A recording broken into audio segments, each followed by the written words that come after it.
Don't know me, I'm Jake Stelmazak. I am actually the board president for Oregon Crew. I also coach at the high school level with Clay. I coached the JV boys last year. The varsity position just came open, so I did apply for that position, which is part of the reason why we're not having the academy this year. That along the lines with getting volunteers, the volunteer helpers and stuff to be able to do it. We're just outgrowing our size. So I met with Hank a few months ago. We kind of put something together so that we could kind of keep the same format. And to be honest with you, I think this is going to be better, only because it's going to get the kids more time on the ball than just once a week meeting for an hour. They're going to get more instruction. And that's the most important thing at this age, is just familiarity with the ball. So when we designed these rules, we kind of went off of FIFA's rules for 4v4 U8 soccer. So on the travel side of things, about a year ago, they started doing U7. That's the earliest that you can do 4v4, which is like 2020 birth years will be this year's 4v4. Traditionally before that, they never did anything under U8. And U8 used to be 7v7, but they switched it. US Soccer came out with the idea that playing U7 or 7v7 at such a young age wasn't doing good for the overall development of the children, because of the fact that you could go a whole game and people on the field may not touch the ball because the field is so big. 4v4 forces every single kid to be involved. And it teaches the basic shapes that you want to utilize when you move up to the next size field. So soccer's played in a way, whether you're playing on a small field or a big field, the concept is still the same. I mean, obviously your long-term goal is to score. But with the 4v4, like I said, it forces all the kids to be involved. It helps them understand shape better and learning that shape before they have to transition to a big field. And they get all the basic fundamentals before they move to that big field, which right now the most important thing for these kids is being able to dribble, pass, and communicate and have space, okay? Those are the biggest things that we're looking for out of the kids at this age. And if they do decide to move forward into their soccer career and go into travel, that's where they'll start, is on the 4v4 level. We had the most teams we've ever had for Crew last year at the 4v4 level. We had three girls teams and 2 boys teams. So it's definitely growing. I'll be honest with you, when I first heard about 4v4, I was like a lot of people, I hated it, because my kids all started with, it was 6v6 was what they ran, and we had goalies and everything, and trying to convince kids to go back from that is hard.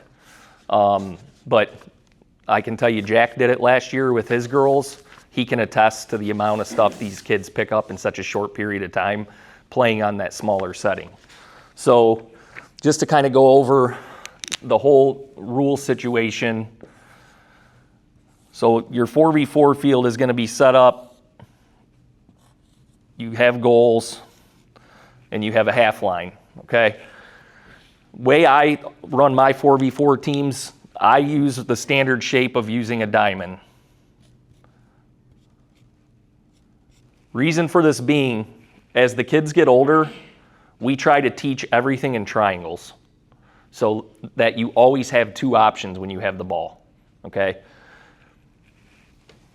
I'm going to tell you right now, you're going to show them this, and the first time they go out there, in 3 seconds, they're going to all end up in the same spot where the ball is. And this is part of the reason why we're trying to get away.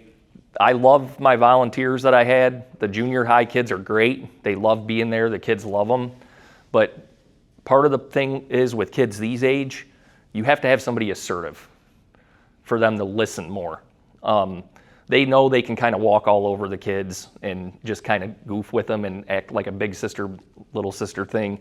So you need to be assertive, because if you're assertive with them, they'll pick this stuff up quicker than what you think. So I traditionally run it, I have an attacking striker, 2 outside wings, and then a defender. Now, the important thing is that when the ball is in the attacking side of the field, our defender doesn't stay back here while the other people are up here. Because this defeats the purpose of what we're trying to teach. They're not a goalie, okay? And like I said, we want all these kids involved. Part of the game of soccer is learning that it's okay to play the ball backwards if that's an available option. So we want that defender pushing up to this half line as a support. You'll find out kids real quick. You'll see like which kids are good defenders and which kids aren't. They should rotate through all these positions at this age. Let them play everywhere. But if you have a kid that tracks the ball well, they move laterally, and they follow the ball on their own, that kid's probably going to be a very good defender because they already have an understanding for where they need to be. They're kind of already reading where the ball is going to end up. That's good scanning stuff that you don't see a lot with a young age. So the important thing is, like I said, trying to implement the shape. One way you can do that with practices is you set cones out and you set yourself lanes when you scrimmage. So if you have 8 kids on a team, you can essentially practice, do your drills, and then have like a 20-minute scrimmage at the end. You can set them up in lanes, so you split the field in thirds. Now your outside wingers, you tell them they have to stay in this lane. They can go up and down the field, but you don't want to see this person over here, okay? Your defender and your forward stay in the middle. This one has a little bit of flexibility to come over here and help, but for purposes of positioning, you can keep them in those lanes while they're playing. So if you're playing against another team, they would be the same situation. So everybody has somebody to mark. Forward usually marks the defender. Your wingers usually mark each other. But this way you're maintaining that shape. That's what we're trying to focus on the most, okay? Dribbling drills. And if you guys like give me, or if Hank sends me an email list of all the coaches, I can send you guys stuff as far as drills and stuff to do. But your imagination, you can accomplish the same thing with the same sort of drill, but 10 different versions. Dribbling is dribbling. The important thing is that when they're dribbling the ball, they're keeping it close to their feet. They're only taking 1 to 2 steps before they touch the ball again. They're not kicking the ball down and running and chasing it. You want them to keep the ball close to them. By the end of the session, you should be doing some drills where they try to make tight turns with the ball as they're dribbling.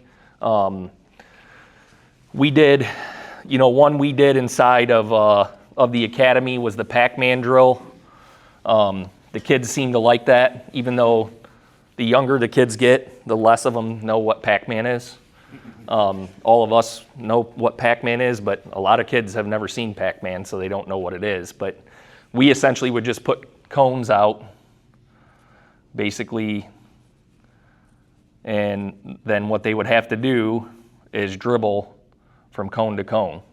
And again, it's focusing on making sure they're getting good touches on the ball. They're able to follow instruction going around. If they get good, you can do the serpentine if you want. That's another way that they can start to learn skill. That's just a basic, easy, simple one that all kids like, because the more you make it game-like, the more they're going to want to do it, because they like to be challenged and they like to have competition. So one really good passing drill you can start with, you can line them up literally like 3 to 4 yards apart and make a small gate. And they basically have to they'll stay in line with each other, so you'll have multiple gates.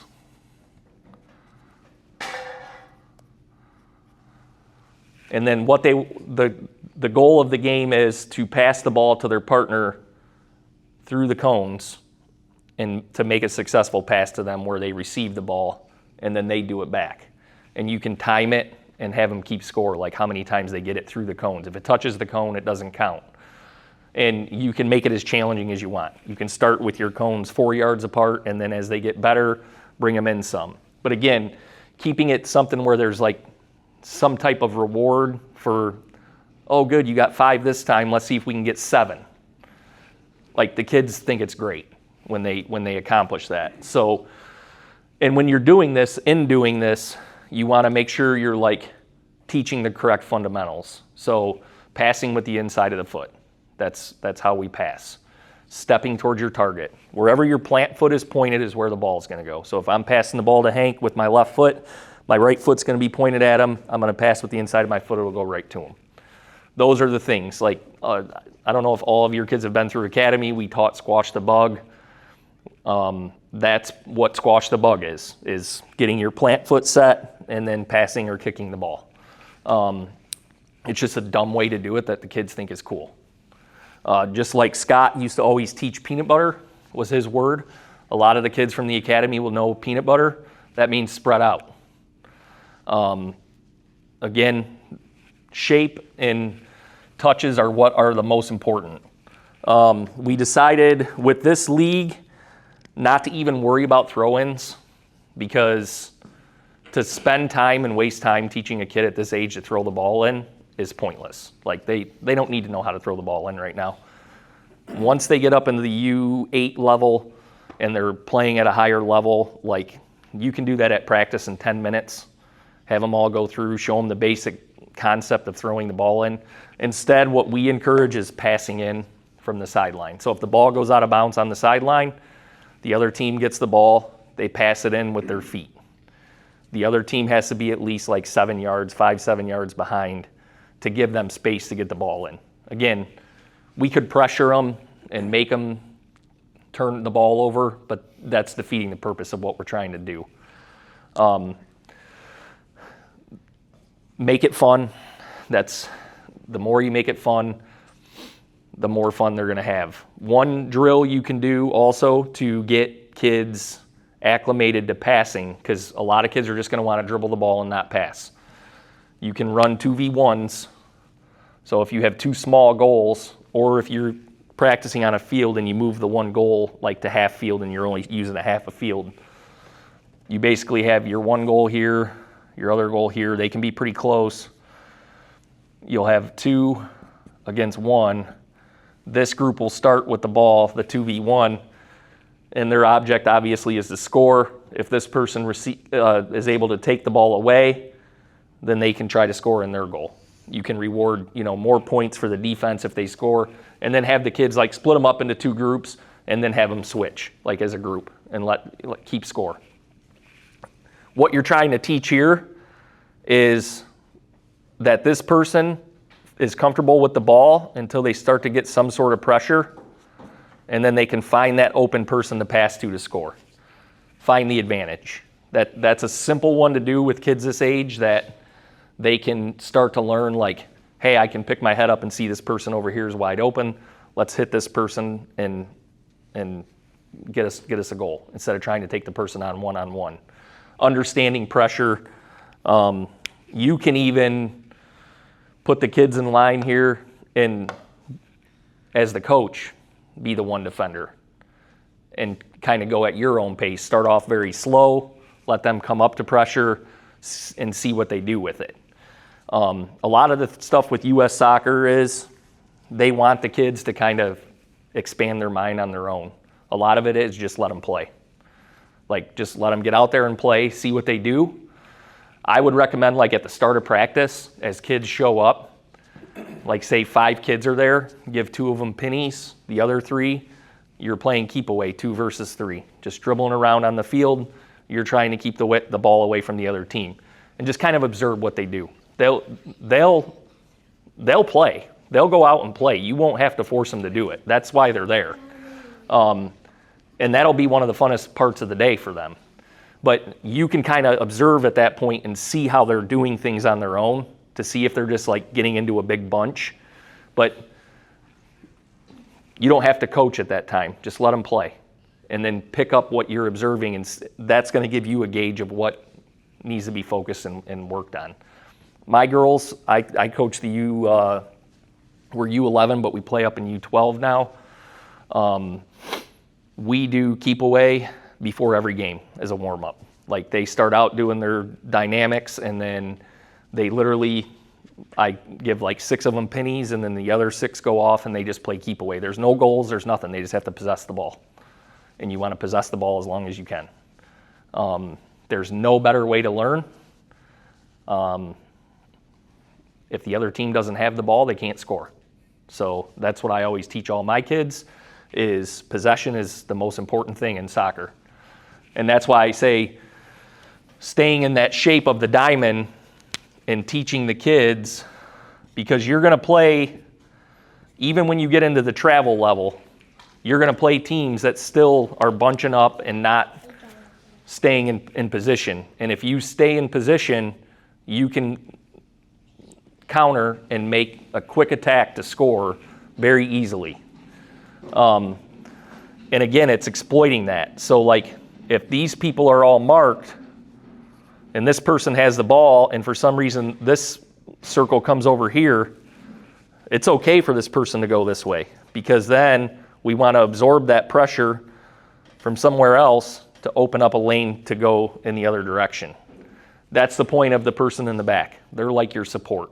And that's why I say really enforce them not playing goalie, because every kid's going to want to play goalie. They're all going to volunteer. I want to be the goalie. They're all going to want to stand in front of the goal and protect the goal from scoring.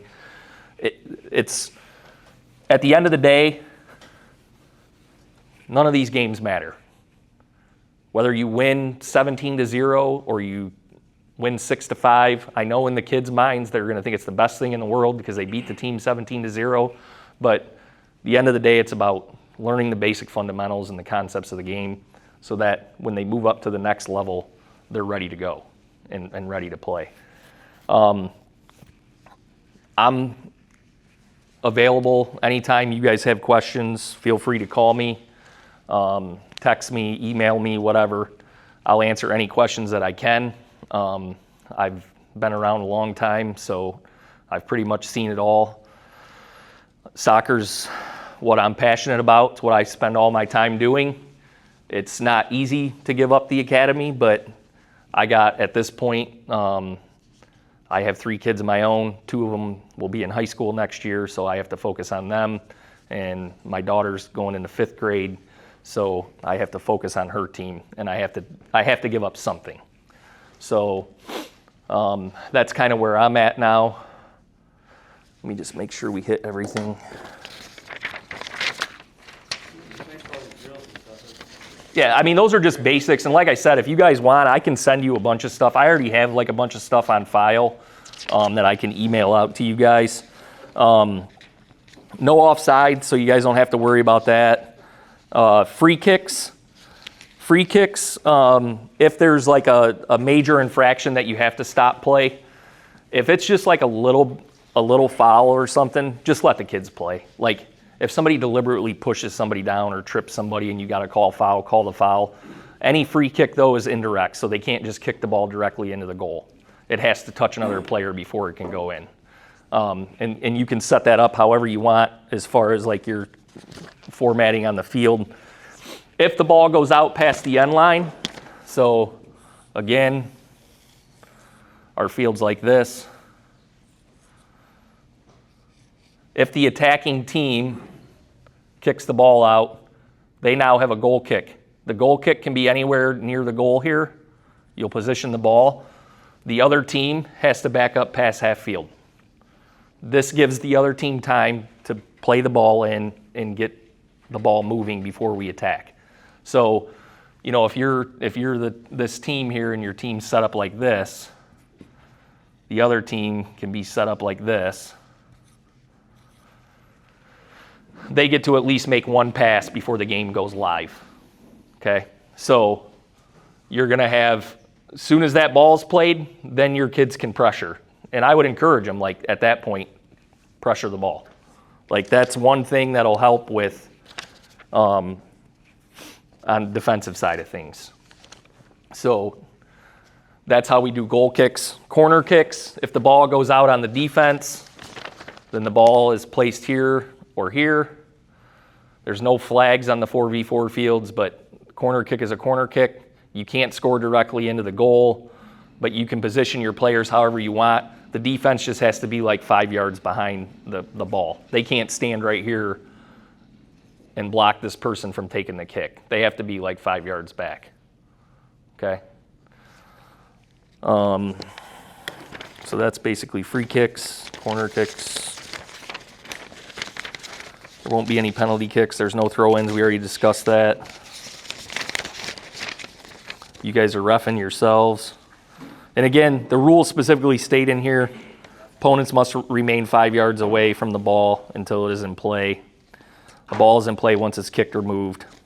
The person taking the corner kick can't pass the ball to themselves. All the basic, simple rules.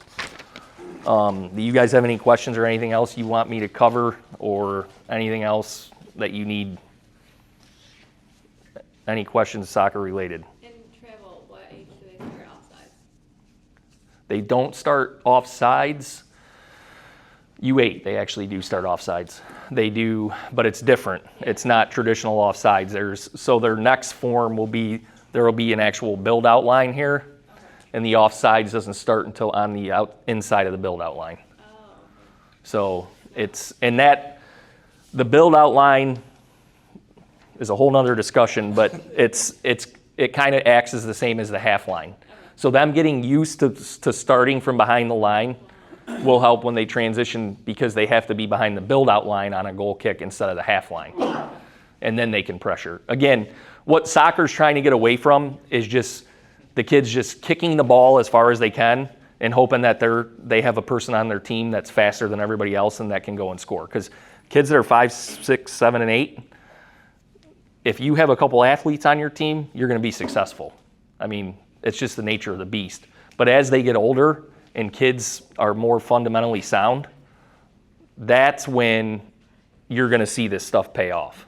When your kids get older and they're able to move the ball, like that's when this stuff is going to pay off, because the teams that play kick and run are no longer going to be successful, because you're going to have just as many athletes that can stay with them, and they won't be able to get the ball. I've seen it 1,000 times. There are clubs out there that like teach, just kick the ball as far as you can and run and go get it. Like, you're faster than this person. My girls found out the hard way. When we started playing up in age, they couldn't outrun people anymore. So they had to learn, like, hey, now I know why he's been telling me this for all these years. So yeah, that's the biggest thing, honestly, at this age, is make it fun for them, make sure they're getting plenty of touches on the ball, and focus on your dribbling, passing, and spacing. Those are the 3 big things that you want to make sure that you're really emphasizing. The faster they can pick that stuff up, the faster they're going to become successful. I wish I could sleep like her. Anywhere, anytime. So, like I said, Jack's a good one to lean on too, with him having a team in this. He's been doing 4v4 for the past few years, and he coaches one of our boys and girls teams, so he knows all the rules of 4v4, and he's a good resource. If you have questions, you'll see him out there just as much as you'll probably see me out there. So we're kind of the suckers of the city. Yeah. There's one with, if the ball touches an official and the possession changes and they stop play and then there's a ball drop, is that like a hockey face-off? Or? No, so they used to do, when they used to do a drop ball, they used to have the kids right in front of each other, and they would drop the ball and it would be a free-for-all. They stopped doing that. So if you can determine which team had possession of the ball, like say Jack's team kicks the ball and it hits the official, then just stop the play, pick up the ball, drop it back to that team that had possession of the ball, and then continue play. That's the way they do it now. There's no more drop ball with like a hockey style face-off, even at an older age. If officials will usually try to determine who has the ball. They have to stay 5 yards back. They drop the ball, then ball's live. So, and they can do whatever they want with it. They don't have to pass it. They can dribble once it's dropped. It's a live ball at that point. Then you can pressure and do whatever else. Like I said, if you guys, Hank, I'm sure you have all their emails. If you send me an email, I'll send you guys like some stuff, drill wise that you can do. And we're Call between like 8 p.m. and 10 I'll be in bed, so I go to bed early. We are also getting a program with Crew where you're going to be able to develop practice plans and stuff just through an app. So that's another thing we can share some of that stuff with you guys. If you ever have like a specific thing that you're trying to focus on, once I get your emails and I send you an email, you'll have my email. And if you have questions, I can send you specific drills designed on that kind of stuff. I don't mind still being involved and helping out where I can. I just can't be there every week like I was in the past. I am doing 2 skill clinics for pre-K in May, but he just put that out. So other than that, I'm not hard to find. I'm usually at the rec every day. So Thank you. Yep. Thank you, sir. Put your hand